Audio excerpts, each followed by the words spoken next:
सदाख्य चक्षुर्मिलितं तस्मै श्रीगुरुवे नमः।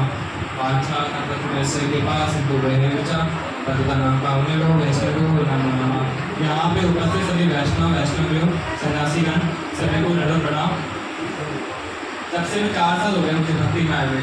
जब से भक्ति में आया हूँ केवल सुना है मैंने कि एक जो साधु होता है तो कैसा होना चाहिए भक्त को। 24 घंटे भगवान का नाम और भगवान की सेवा अपन सुनते हैं। जो गुरु किशोर दास बाबा जी महाराज थे 24 घंटे भगवान की सेवा करते थे और मैंने सुना भी है, लेकिन मैंने कभी प्रैक्टिकल देखा नहीं ढंग से कि यहाँ की कैसे होते हैं भक्त। जब मुझे सौभाग्य मिला महाराज जी की सेवा में आने का तो मैंने देखा तकरीबन 4 घंटे में सेवा की महाराज जी की।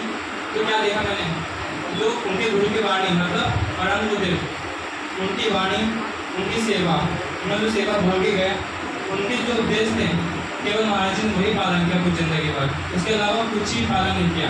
क्या बोला कि भैया सभी को इन्हें हरिनाम करना है, महाराज जी पालन किया। और क्या देखा 24 घंटे महाराज जी निरंतर क्या करते थे, केवल नाम करते थे, केवल नाम। और क्या देखा उसके बाद महाराज जी के 93 लगभग जब भी नीचे आते ठाकुर जी के तो डॉक्टर प्रणाम करते थे। कितनी जगह एक दिन में कम से कम 60 बार मैंने उसने देखा, एक दिन में 60 बार महाराज जी का एक में 93। क्या बोलते थे महाराज जी, बोलते थे कि मेरे गुरुदेव ने एक ही कीर्तन बोला है मुझे करने के लिए, कौन सा, आमार जीवन सदा पापे रहता। ये परम गुरुदेव ने गुरु जी बोला था ये करने के लिए। तो तब से महाराज जी का फेवरेट कीर्तन कौन सा होगा, आमार जीवन सदा पापे रहता। महाराज जी ने बोला था कि चैतन्य भागवत पढ़ो, चैतन्य भागवत पढ़ो। तो महाराज जी ने कम से कम 20 बार से ज़्यादा महाराज ने उसको पढ़ा है। क्यों, परम गुरुदेव ने बोला है कि चैतन्य भागवत पढ़ने के लिए। महाराज जी बोलते थे कि एक ही कीर्तन होनी चाहिए, जो कीर्तन की धुन होती है महामंत्र की केवल एक ही होनी चाहिए। और महाराज जी उसी को पालन करते हुए आए। अन्य कोई भी कीर्तन करता था अन्य धुन में तो महाराज जी बोलते हैं हे जगन्नाथ, जो परम गुरुदेव ने बोला है वही कीर्तन करना, वो कुछ कीर्तन रख लो मेरे सामने।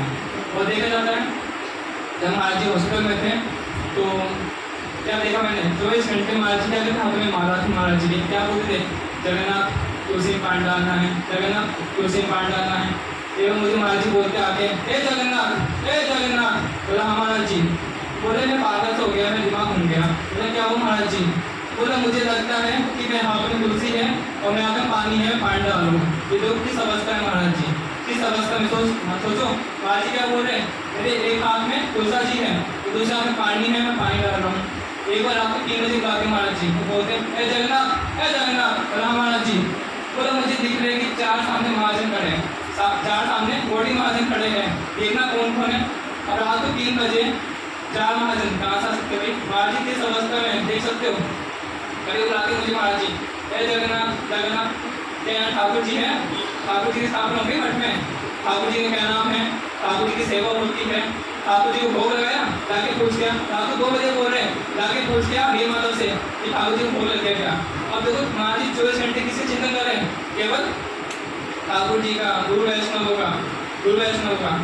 और एक बार देखा मैंने सुना था भक्ति श्रवण महाराज जी से बताते हैं जब वो महाराज जी मठ में थे जब उनको सेवा मिलती क्या सेवा कि जाके और जहाँ से कलेक्शन करना है पैसों का, महाराज जी उसको सेवा को ग्रहण करके उस सेवा में लग जाते थे। प्रसाद पाने का समय नहीं है, क्या करते थे, मिश्री पाके मठ में आए, मिश्री पाया फिर कलेक्शन में चले गए, मिश्री पाते फिर मठ में आते फिर चलाते कलेक्शन के लिए, इतनी सेवा करते थे। और ये भी सुना है मैंने कि एक बार क्या हुआ, मठ में पैसों की बड़ी कमी थी तो महाराज जी क्या करते थे, जो कोयला होता है कोयला नहीं लाते थे, कोयले का बुरादा लेके आते थे। क्यों, मठ में पैसा बचेगा, गुरु वैष्णव का पैसा है उसको बेच नहीं जान दूंगा मैं। कोयले का बुरादा लेके आते थे तो क्या करते थे, जो गोबर होता है गोबर मिला के उसकी रसोई खाते ठाकुर जी के लिए। एक पैसा मैंने तुझे देखा है। एक बार क्या हुआ, एक होती पिपली बहुत सस्ती होती पिपली, तो उसके एक दाना महाराज जी ने चबा लिया उसको और मतलब महाराज जी को फिर महाराज जी को छूट दिया। तो मैंने क्या किया, उसको सफाई करके देख दी मैंने। महाराज जी बोलते 1 घंटे बाद, हे जगन्नाथ ओ जगन्नाथ, वो पिपली कहाँ पे ही बता, वो पिपली कहाँ पे है वो बता। गुरु वैष्णव पैसा 1 पैसा वेस्ट नहीं जान दूंगा, वो पिपली ले गया वापस से। अब मैंने तो पिपली से मैंने महाराज जी से क्षमा मांगी। तो देखा मैंने कि होता क्या, जो गुरु होते हैं वो स्वयं करके दिखाते हैं कि कैसे आचरण होना चाहिए। एक बार मैं जो है पेड़ महाराज जी के लग गया और मैंने ध्यान दिया नहीं, जो मेरा पेड़ है महाराज जी के लग गया और मैंने ध्यान दिया नहीं। फिर जब ऊपर में पहुंचा तो महाराज जी ने मुझे प्रणाम किया, महाराज जी ने मुझे प्रणाम किया। देखना इधर आना, तो हाँ प्रणाम करती मुझको। मैं मुझे याद आया कि मेरे जो पेड़ है माँ जी के लगे तो चरणों में कि माँ जी इसमें क्षमा मांगी, मतलब माँ जी तो करके दिखा रहे थे कि कैसे आचरण करना चाहिए। बोल रहे हरि हरि बोल।